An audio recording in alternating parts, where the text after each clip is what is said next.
Recipe करत असताना ना माझ्याकडनं एक खूप मोठी चूक झाली. ती चूक काय आहे ना, हे तुम्हाला मी व्हिडिओमध्ये पुढे सांगते.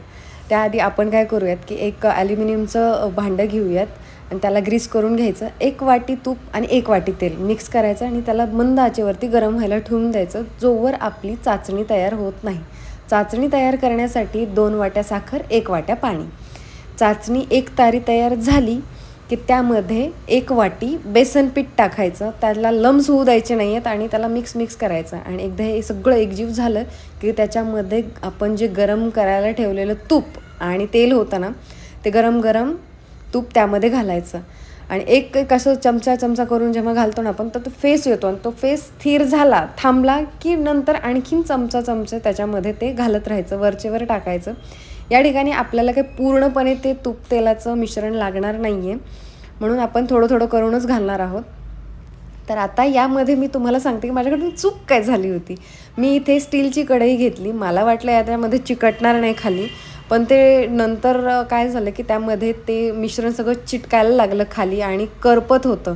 म्हणून मी काय केलं, ऐन वेळेला याला मग नॉनस्टिक पॅनमध्ये त्याला शिफ्ट केलं. बघू शकता इथे याला थोडंसं एफर्ट्स लागले, पण ते शिफ्ट करायला लागले दुसऱ्याच्यात, का तर ते करपत होतं आणि मग ते छान नसतं दिसलं ते.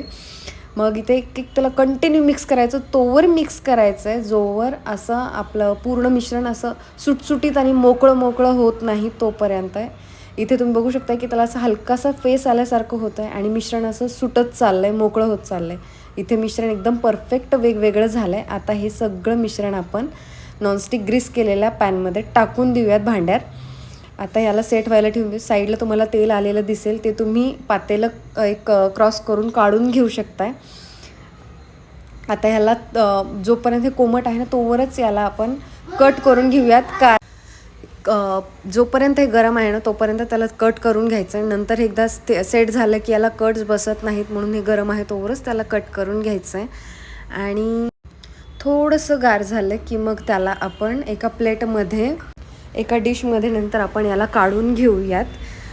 मी जे मेजरमेंट सांगितले त्यानुसार जर बनवाल ना तर ती एकदम परफेक्ट होईल. पण यामध्ये आणखीन एक टिप सांगते. एक्सेस ऑइल तर आपण यातलं काढून घेतलंच होतं, पण ह्या ज्या आता